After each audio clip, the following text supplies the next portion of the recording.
Hi, I'm Laura Klopp, and in this podcast, Creating Safe Schools, I'll be exploring ways that teachers and administrators can make their schools as safe, welcoming, and affirming as possible. I'll interview members of the LGBTQ community to allow them to share their experiences and to allow us as allies to learn from them. I'll talk with legal experts, administrators, teachers, and we'll hear from the students themselves. Together, we can do our part to ensure that every student at school feels safe, confident, and secure. For more information on this topic, visit creatingsafeschools.com.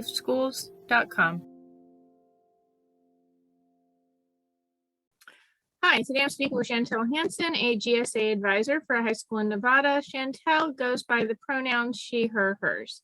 Hi, Chantelle. Thank you for being with me. Thank you for having me. I appreciate it. So recently, your school was in the news. Do you want to talk to me about a little bit what happened as far as LGBTQ students and what was occurring at your school?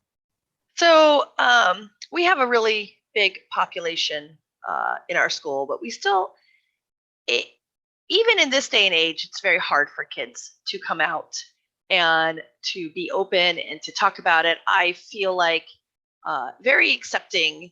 The majority of kids are. There's still some that I will make comments.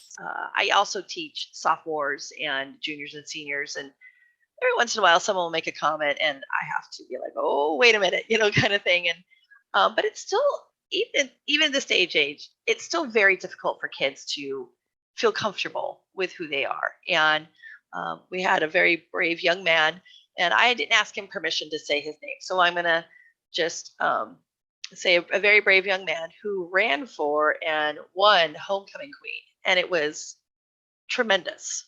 It still brings tears to my eyes. And he was so brave, and he was so proud. And when he pulled out his flag, and you can research it on the news.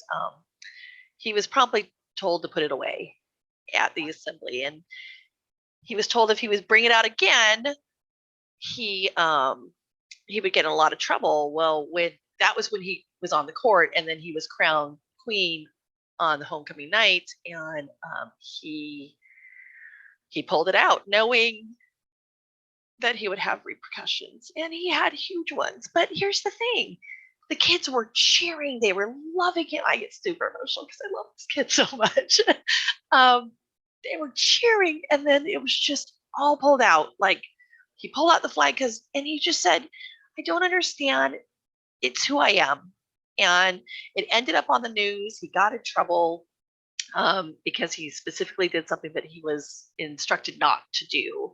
And the LBG, the community came out and rallied around him. We had a big pride parade. He was kind of the center of the pride parade, and the school, I work for good people who I think the biggest problem right now is a generational gap, and who just still don't know exactly how to handle things. And it wasn't that they had super ill intentions. They just didn't know how to handle a situation where they told a student not to do something, and the student very blatantly broke that rule. And it really kind of, showed this huge gap to me. And I try and talk to the kids about it all the time. But, they really rallied around him. The school had to walk back his punishment because there were lawyers calling, and there were, all sorts of people that rallied around him. And, and it really brought out kind of our community. The next meeting we had, there were tons of kids there, but as teenagers tends to fall away. They have this incredible enthusiasm, and then, we get busy with our lives, and I still have a, really good turnout to my GSA meetings. But it was a tough situation at our school, and the kids were confused, and we had a lot of conversations about it. And I really tried to explain to kids, even me, as a 50-something-year-old adult. So it's not that I struggle with it, but sometimes when it comes to, pronouns and things, it's just something that it just being more comfortable with the terminology and things. And I tell the kids, be kind to adults that are trying, and don't be so quick to get angry. So that was kind of our incident. He's a huge presence on our campus. You can't help but just love him when you meet him. Even our, biggest, jockiest football players were cheering for him, and everybody just loves him. But it did kind of bring out that there's this definitely a gap. Jen, and I tell the kids, I said, your generation doesn't care like my generation did, and that still shows quite a bit. So, but it turned out well. I mean, he's gotten college. I said, this is going to be something you write about on your college applications. This is a huge moment for you, and he's gotten into all the schools. I mean, he was going to be valedictorian, but he said it's just too much pressure. I can't take the pressure of the valedictorian. So he kind of took a little bit of a step back, but he had big changes. His family disowned him after that. He's been living with another student, and since this happened, his parents told him it was time to leave, and he turned 18 and he had to leave the house. And so he's been bouncing around from couch to couch, and he has one family of another young boy who's transitioned, so their family was very accepting to him. It's just kind of this moment where I was happy, but I've been sad too. But he's got into every college he's applied for, and he's still, last I talked to him, he's still waiting on Stanford. So I don't know if he heard from Stanford or not yet, but he's just going to be just this huge presence in the community. And I'm super proud of him, and I'm super emotional for him. And but it was a tough moment. It really was a tough moment for our children to see people react in a way that they weren't expecting, So his parents disowned him. He was running for homecoming queen, so he was theoretically out already when he was running. Yes. And was he out to his parents? Did they disown him because this was news to them, or? And I don't know if it's so much of a disowning, but you no longer can live at our house. And he hasn't been super open with it, but he's been what we consider an unaccompanied minor since this all happened. And they just kicked him out. They just were like, yeah, but he brought too much attention to the family, and he was asked to leave the home, and so he's really struggled with that. But he's just such a vibrant kid, and but he struggles with some of those things. But luckily, our other, there's been another family that, like I said, their son is fully transitioned, and the family's been so supportive, and so now they're very supportive of him as well. So I'm glad he has it sounds like there's support among the student body, and obviously he has your support. I'm sure there are other teachers who support him. Yes, 100%. I'm glad there's that to bolster the loss of family, but that is a hard thing to carry with you going forward, just with your identity. So I'm sorry that happened. Very sorry that happened. Yeah, me too, because he's such a great kid. He's just such a great kid. He went from this shy boy his freshman year, and you could see sort of the progression. And I had him in my class online last year. This is how I got to know him. He was always, the one asking funny questions, and the one, it was very hard.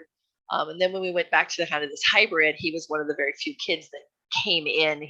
And the first day I met him, he was wearing this adorable little sweater with a cute little kind of doily type collar. And it wasn't because I hadn't seen him on camera, because none of my kids, the idea of turning on a camera to them was it gave them so much anxiety. So when this amazing kid walked into my room, I wasn't shocked, but it was not what I was picturing at all, and then he really opened up to me after that. And our GSA advisor was leaving, and so I was asked to take it on. So this has all been new to me. This is my first year doing it, and I'm not sure of my future with it.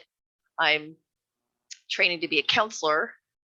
That's my next step in my career, and whether I stay at the school or not, I'm always going to remain active in the community. But once I become a counselor, if I do it there at my school, I'm certainly planning on keeping GSA as mine.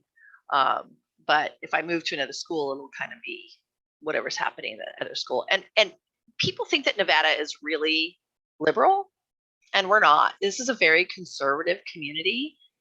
We have a lot of people who have transplanted from Utah, and It's surprisingly not as some schools are not nearly as accepting. I'm fortunate to be in a pretty diverse school, but you would be surprised here at how some schools are still very much, it's taboo and we don't want it in our community, and do everything they can. And the only reason it exists in my school, I think my principal would be happy if the club went away, is because the teacher kept it going, and then I picked it up and very much kept it going as well. So, but if it went away, I think that my administration would be perfectly happy with that. So, and a lot of other schools as well. So I'm a little unsure of the future right now. But wherever I go, if we don't have a club, I will put it out there for the kids. But you have to, it's surprisingly more conservative than people realize here in Nevada. So. Is your GSA allowed to call itself a GSA, Gay Straight Alliance? You weren't required Yes. to change the name. I've spoken with a number of students who have told me that even today, when it's already been determined by the courts that you cannot force a GSA to change their name, that there are still plenty of schools out there doing that. So there were definitely tossing around. Actually, our Black Student Union as well, they kind of talked about calling it the inclusive union, and but the teacher said, no, this is an actual chartered club. We can't do that. And the teacher that had it before me is gay and very not vocal about it in school, just never, but they very active with the union and things. So I don't think that they were going to even think about pushing it with him. So because they wouldn't have gotten away with it. And then nobody brought up, there was no one approached me or no one approached anybody after he was retiring. There was no approaching by the administration for anyone to take this club over. If I hadn't have stepped up, it probably and said, I'm taking this club and I want to be with these kids. And I think the club would have been dissolved. And you stepped up. What was the impetus for you to step up? Like, had you sort of been somewhat involved with it beforehand? Did students say to you, we really need someone? I'm very close with the teacher that ran the club. Him and he was working there. I started at this high school in 2001.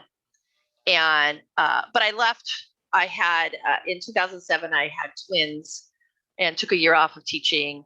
And when I came back, there wasn't a position for me. So I spent 5 years at 2 other schools wanting to make my way back to this school because of people like him. Him and I had always kept in touch.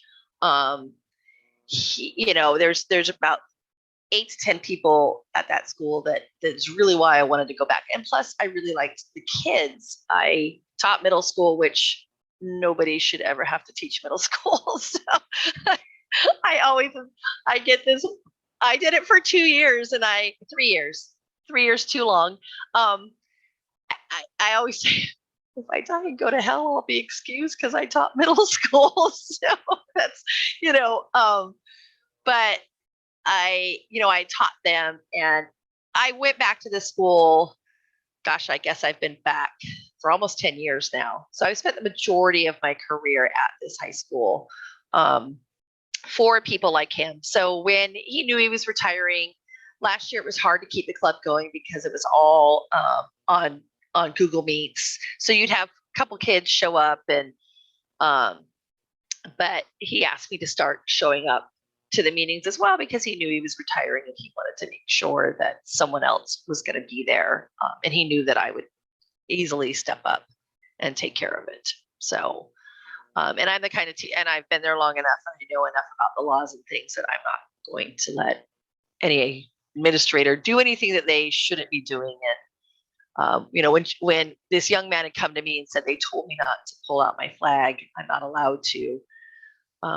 We had a long conversation about it. I said, you have to do what you feel is right. Understand that there probably is going to be consequences for it, and you have to make that decision. So the only thing he did was pull out a pride flag. Just a pride flag. Well, he brought it out at the assembly, and it was snatched out of his hands even before he could get out there and said, no, we're not going to make this political. And he said, this isn't political. This is who I am. Right. There's nothing political about who I am. And I recognize with the climate towards education right now, I can only imagine administrators are on edge about anything. Someone trying to say something, the whole fallacy of the CRT and, these types of things. I think administrators are definitely on edge, and they don't want to draw attention, any sort of attention, because, what started as a movement against critical race theory has turned into this massive thing. We have the crazies at my school board screaming, and I have my degree in history. I have taught history for 20 years, and I had never even heard of critical race theory. But here suddenly I'm being put on, practically on trial for something I had to go look up on my own. Like, I gotta go read about this kind of thing. And so I think administrators are a lot on edge about what parents are trying to hijack things they know nothing about. Right. And because they hear it on the news, on certain news channels, it's about it, and they're like, okay, we should be mad about this without. Yes. I mean, the ironic thing is, I got my real estate license a number of years ago. Hated real estate, but even in real estate, you are required to learn about the different laws that were put into place that discriminated against various people and prevented various people from homeownership, because you're required to make sure those policies are not continued.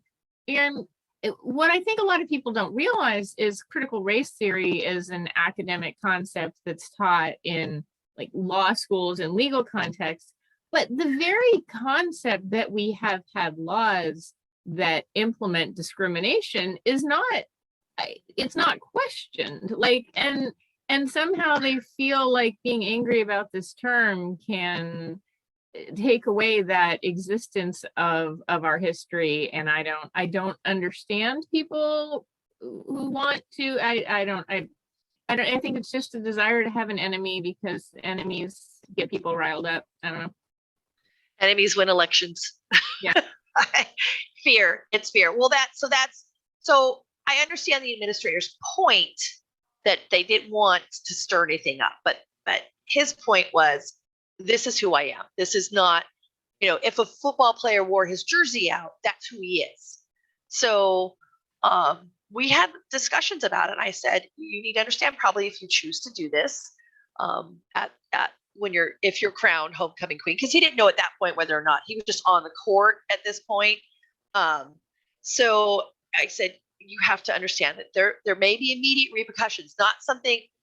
I said, there's going to be a knee-jerk reaction if you choose to do this, and it's up to you. I'll support you no matter what you want to do. And he stuck the flag in, and when he was crowned, he pulled it out and started waving it. And the administrator's young, and again, I think just it's education for us older adult. She's not. I say she's young, but she's not that generation. I think the generation that's coming up now, they just don't care. They don't care who you love. They don't care. But this is the first generation, I think, that has really brought that out. And the rest of us are still trying to learn about these things, And so I just think that this administrator was not prepared to handle it. And I hope that this was a good learning lesson for our administration. But still, the kids feel like they can't be who they are. But, after that, every kid was, even the kids that you wouldn't expect, wearing flags sticking out of their back pockets, and just the little ways that they could show support.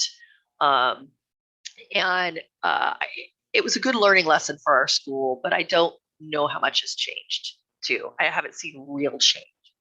Has your school implemented policies that are, it sounds like your administration is not that friendly. Like one GSA advisor I spoke with, they had gotten 3 gender neutral bathrooms in the school. And then they had arranged so that students could use their preferred names and pronouns when signing into the computer and in the school like system. And additionally, upon graduation, they receive a diploma in both their legal name and their chosen name, so that if they do transition and change their name, they have a diploma in those names. Mm-hmm. Those were just a few of the things that school, I know that GSA advisor had also, and this is a very supportive administrator at this school, very supportive. And I know that the administration had arranged for the teacher to talk to the rest of the faculty about ways to be there for the students, and for teachers who were really willing to not just say I'm safe, but really be a place where students could go. They distributed like badges that they could wear that say safe. And so students who see that know, like, what are some of the things that you or the previous GSA advisor have implemented or attempted to implement that haven't worked at your school? We have a policy of we just don't talk about it. And I think the desire is there, but the know-how is not. And so there hasn't been a lot done. If it's female, you are female until it says otherwise on paper. It's surprisingly easy in Nevada, though. How if you were born here in Nevada, it is surprisingly easy to change your birth certificate. It's shocking how easy it is. The young man that had transitioned, I had brought him in. He did a whole presentation for GSA about showing pictures when he was a girl and his transition and talking about it. And they allowed that to happen, which I was really surprised. But of course, he had to have his, as you should with anything, his PowerPoint approved and what he was going to talk about, because you don't want to set a precedent that you could just go into any club and start saying anything that might be really inappropriate. So he understood that, and but I was really shocked at how simple it was. He was living in Mississippi, and when he began the transition, because it's Mississippi, he had a very difficult time. So his family moved him back here to Nevada. They made the choice to move him here for him, and he got his birth certificate changed very easily. But the policy is if you're female, you're female until it says otherwise.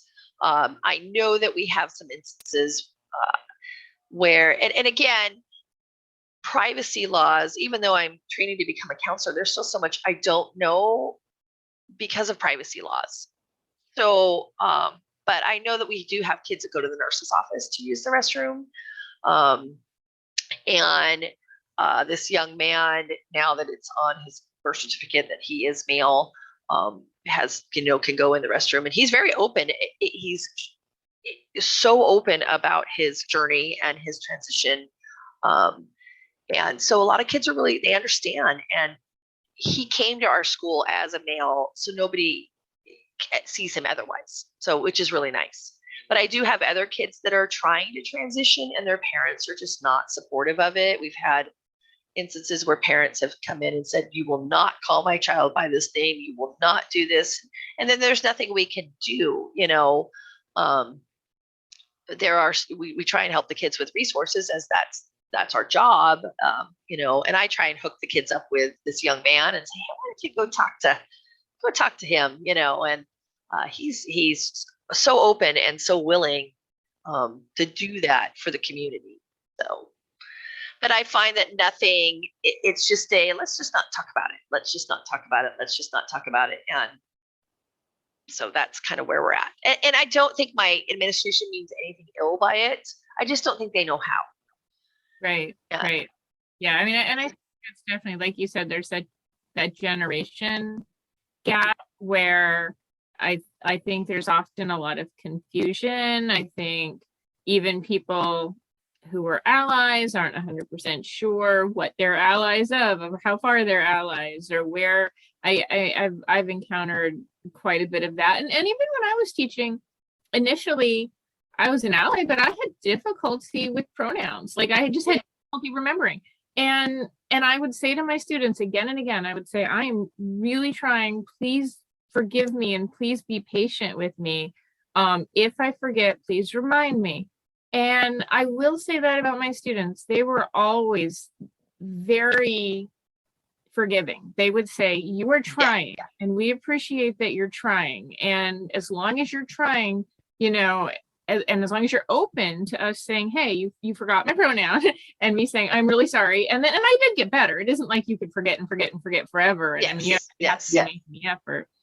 But during that process, I think it's important for a lot of teachers to know the students will be forgiving if you just let them know you're trying and you just need a little bit of time to adjust. And if they remind you, and if you're willing to hear those reminders and not get offended and say, okay, all right, that's on me, I will do that better. And then and then it becomes a habit, and then it's not hard anymore.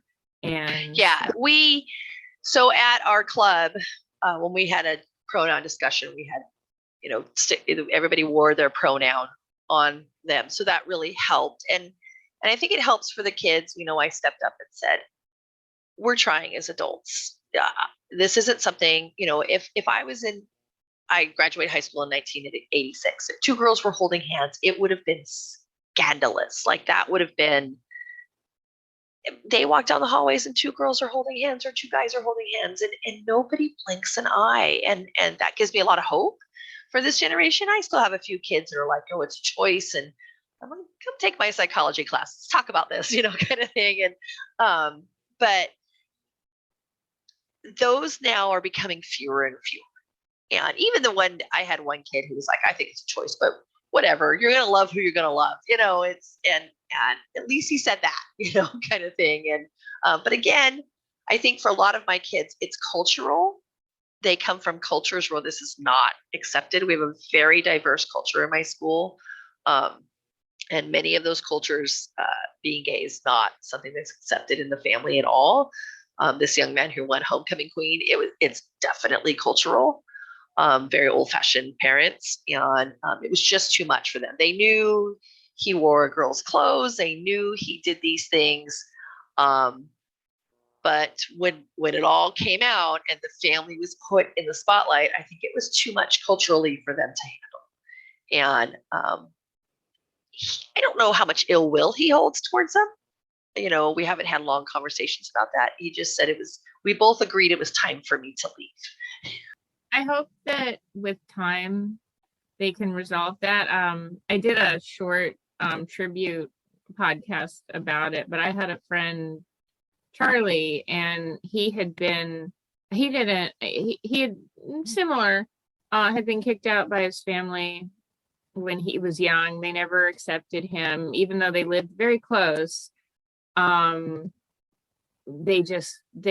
weren't in contact, and he died somewhat unexpected. I mean, it was an illness, but it was somewhat unexpected.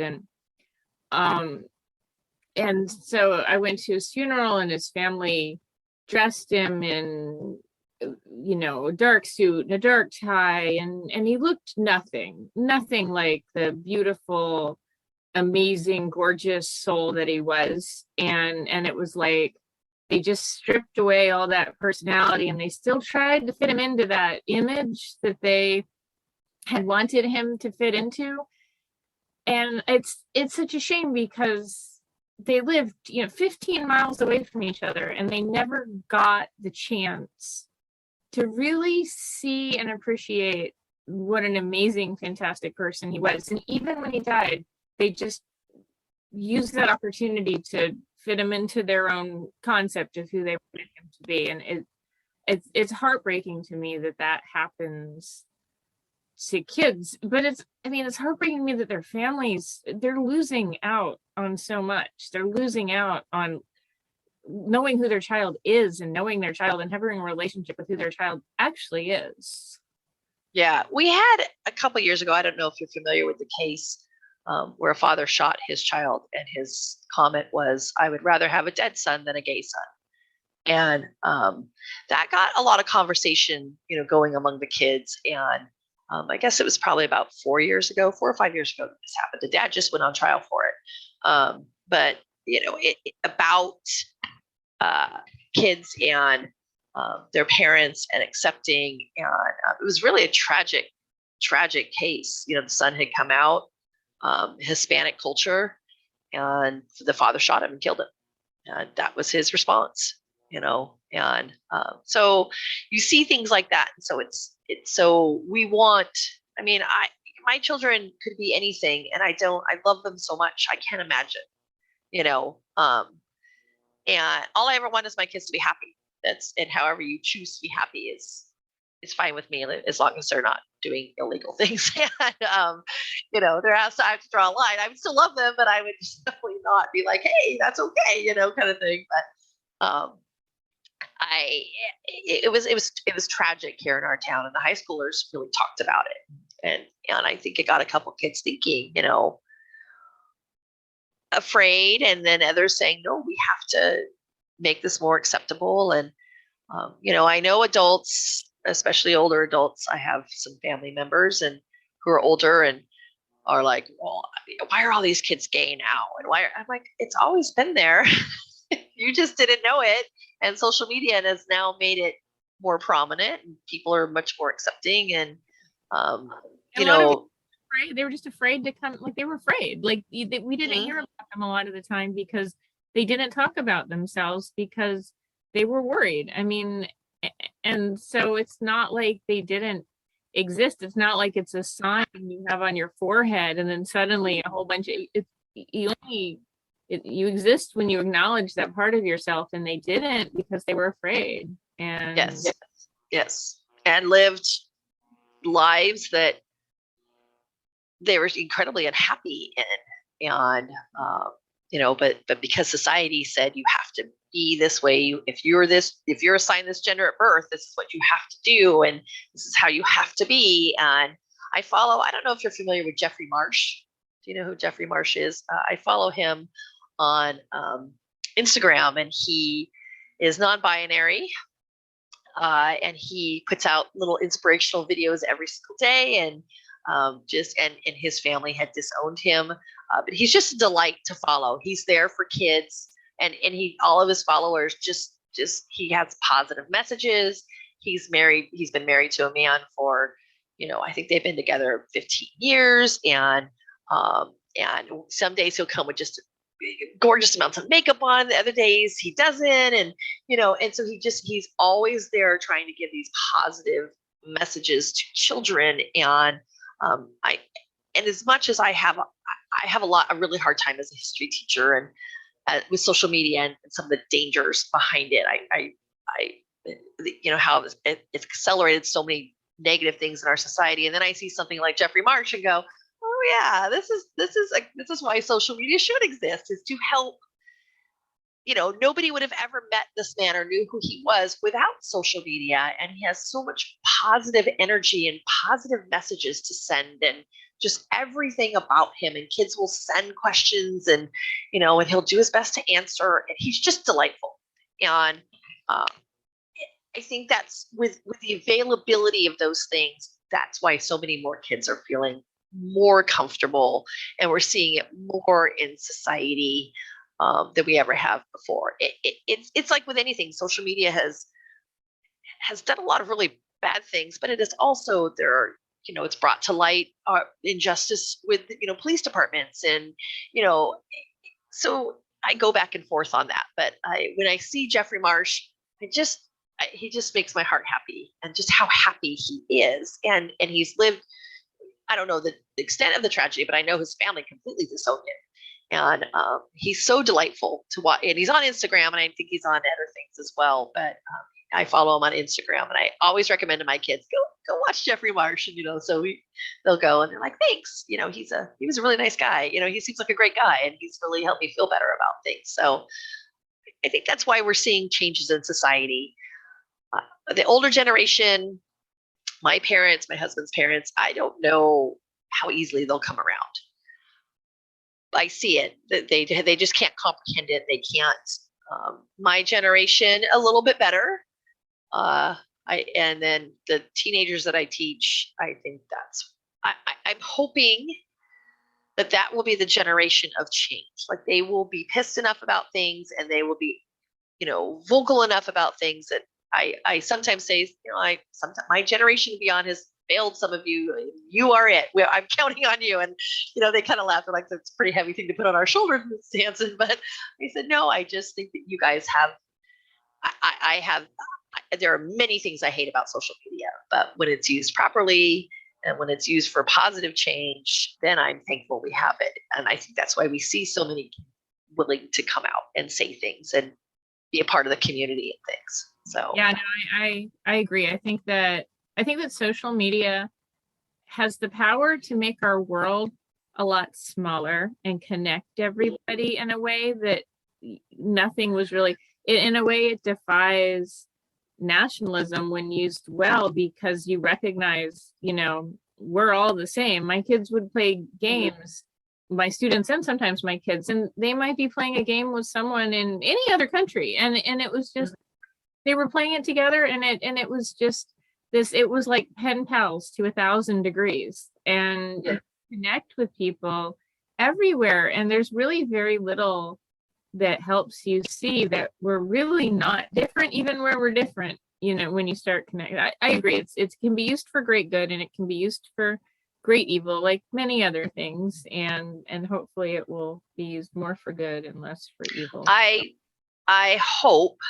Unfortunately, as much as it's used for good, it's also used for bad. And these algorithms and things. I mean, if I click on something and I might be thinking about that, and then if something else comes up, and that just reaffirms it, kind of my confirmation biases. And so it's good and bad, but it has been good for the community, for these kids to have people like Jeffrey Marsh and other people to follow, that has been helpful for them coming out. This concludes part 1 of my interview with Chantelle. Sign up to receive notifications of new posts and new podcasts to listen to part 2 coming soon. Well, thank you for listening, and for more information on this topic and to hear other podcasts, visit creatingsafeschools.com or search for Creating Safe Schools wherever you get your podcasts. For now, as always, stay safe, be kind, and have a great day.